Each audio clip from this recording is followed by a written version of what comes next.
Joining me today in the Brilliant Minds bunker is Dan Stembridge. Dan is a former Royal Navy fighter pilot, senior leader and political advisor. Dan served on military operations all across the world, commanded an air station of 3,000 people and is now director of whole ship consulting, advising companies and leaders on strategic decision-making, risk and the development of team cultures. Dan, welcome to the bunker. Thanks very much. Let's kick off with managing teams. In your experience, what are the biggest challenges when managing a team who are geographically dislocated? I think probably it's communication and making sure that you keep those levels of communication going. And whilst it's somewhat different to how we're all having to act at the moment while we're in lockdown, because of course your teams deployed are generally together and they're not isolated from each other. A lot of the principles are still the same, and primarily that sits around, there's a lot of time to think when you're remote, when you're isolated, and particularly when the news is filled with not particularly pleasant thoughts, your mind starts to wander and fills those gaps with thoughts and an understanding of things that may not actually reflect the truth. And so you've got to make sure that you keep people grounded in what it is that they're dealing with. And I'll use an example. In early 2000, we deployed to the Persian Gulf and would be conducting operations flying over Iraq to protect the Kurdish minorities and Shia minorities in the south. And we finished that operation. We were on our way home. We had regular contact with people at home, and everyone was looking forward to arriving back in the UK. And just as we were exiting the Mediterranean, instead of turning north and coming back to the United Kingdom, we turned south and went to Sierra Leone. And at that point, the order was given to turn off all communications between families and people on board. And that did two things. One was the people at home started to worry about their loved ones who were in the ship and what was going to happen to them, and their minds started racing because they hadn't been given lots of information, and lots of information was in fact not there ready for them. And those people on board were now worried about those people who were at home. Would they be home in time? What were they thinking? Were they worried about, the last conversation that they had with them was an argument, or that something was broken at home? And therefore it started everybody to get really, really sort of anxious, and it took their mind away from what it is that they should have been dealing with. And so the sort of lesson really is, one is to think about these things beforehand, and that is, for example, at the moment where we're in lockdown, we're here talking using Wi-Fi. Well, what happens if Wi-Fi goes down? What happens if the mobile networks go down? And so if you have those sorts of conversations with loved ones, your family who are dislocated from you, if you have those conversations with them beforehand, you can start to prepare for it should it happen. Doesn't mean it's going to, but it means that you've had that conversation and people feel more reassured. And the other one is just stick with facts. If you don't understand what it is, don't let your imagination run wild, because you're only going to put yourself in a place that you really don't want to be. So communication is key. Thinking specifically about communicating difficult messages in these kind of environments, how do you communicate bad news when you're remote from people? Yeah, and for the same reason, it's a difficult thing to do anyway. And I've had the unpleasant task of having to inform people of deaths in the family, both face to face and remotely over the phone. And it's the way to deal with it is to understand a couple of things. And the first thing is that however difficult it's feeling for you passing on that news, it's 100 times worse for that person. So get over yourself in doing it. You've got a job to do, and it's your job to be firm and strong for that person, because they're going through a terrible, terrible experience. You need to show them empathy, but you can't tell them that you know how they feel. Be really careful of that sort of language, because nobody knows how that person is feeling apart from that person. So don't try and project yourself into their situation, and just keep it about them and listen.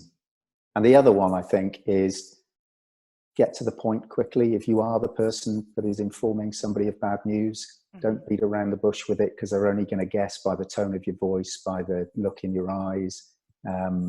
Just get to the point and then be quiet and let them deal with it, and then be there to support them. And is this something that you can train for or practice? We do train for it, and yes, we do.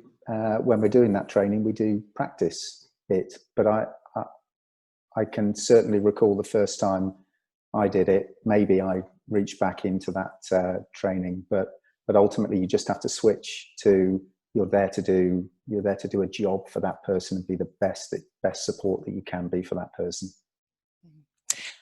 We hear in the media that the military are helping and assisting in the fight against COVID-19 in lots of different ways. I was just wondering, with your experience, are there any specific attributes that you think are sort of specific to a military mindset that come into a crisis like this? Are there sort of specific attributes you think? I don't know whether there's necessarily specific attributes, but we train to deal with complex situations and decisions. And not only do we train to that, but we practice it. And that's something actually that doesn't happen quite as much, I think, in the civilian sector. And whilst it might not prepare you for the specific event that may happen, strategic shock like we're all experiencing now, it certainly teaches you not what to think, but how to think. And part of that is decision making and dealing with difficult decisions. That's interesting you should mention that, because I know you're a big believer in scenario planning and reviewing. Just moving on to life after COVID-19, what should we be doing in terms of preparing for the aftermath? I think the main thing is to make sure that we learn from it. It's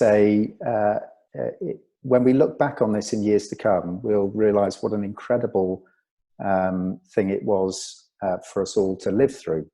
And for us to exit out of the end of it and dust ourselves off and simply say, well, let's just get on with things, would be a waste of that experience, because there will be many, many lessons that can be identified from this event on a personal level, at a family level, with a business, even with a country.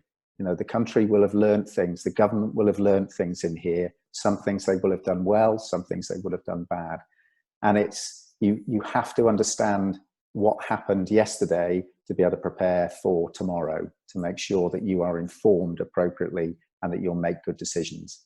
And the way that I do that is through a methodology that through the years I've developed, a thing called the IDEAL methodology. So that's inform. You need to understand the situation that you're dealing with.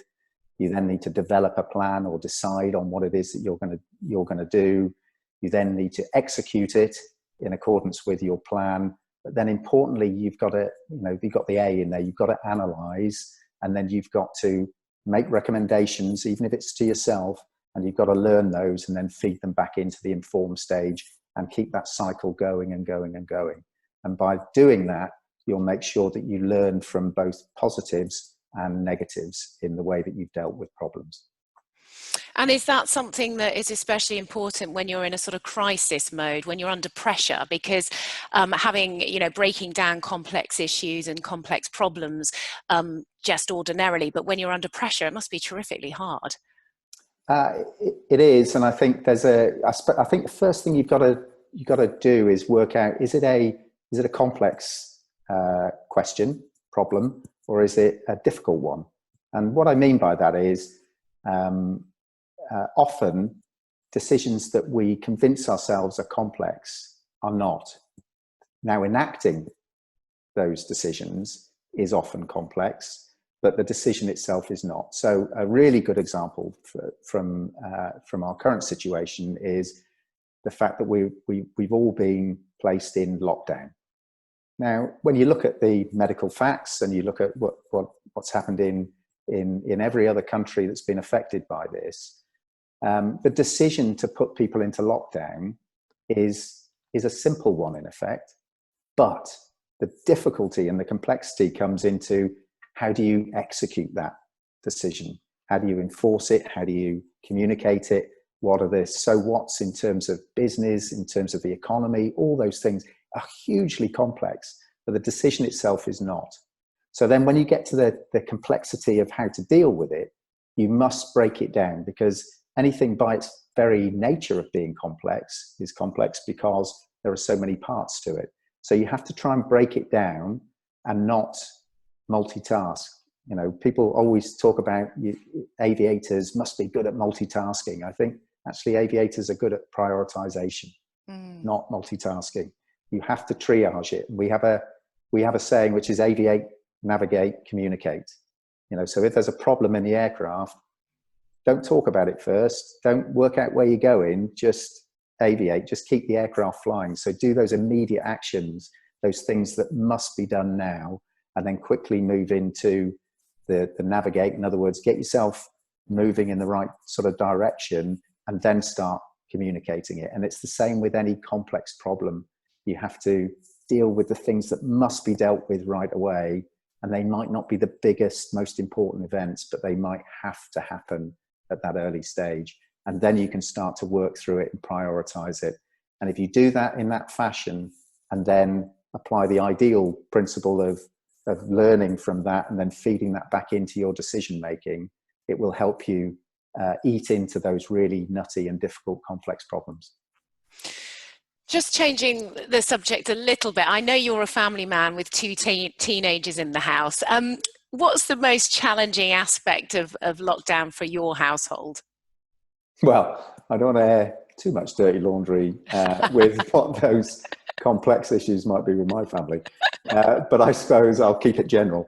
I think that it's understanding in these sorts of circumstances, and of course, if they heard me now, they would say something completely different. But the fact is that many of us might not necessarily feel like adults all the time in the way that we behave, and our children might look at us very differently to how others might too.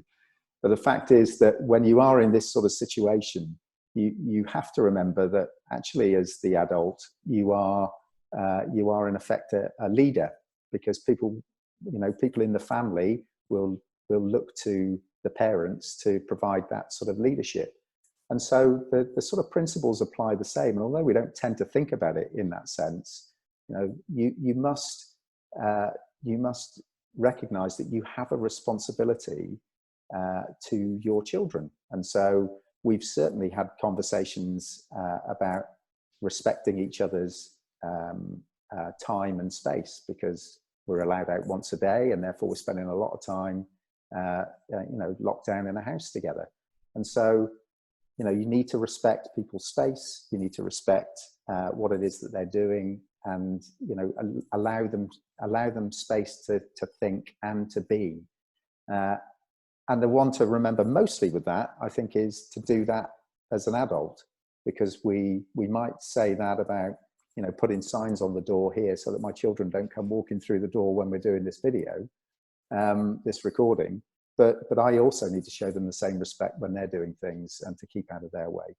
And I think the other part perhaps is just to make sure that you deal with facts. So it's really difficult when you're flicking through Facebook or reading the news or whatever to react to those things.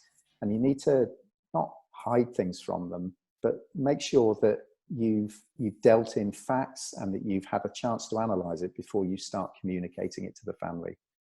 Because otherwise, again, they'll run off with a snippet of information that you may not have meant for them to take in that particular way, and they'll take it to heart. And I think the final one is, maintain your sense of humor. You've got to be cheerful.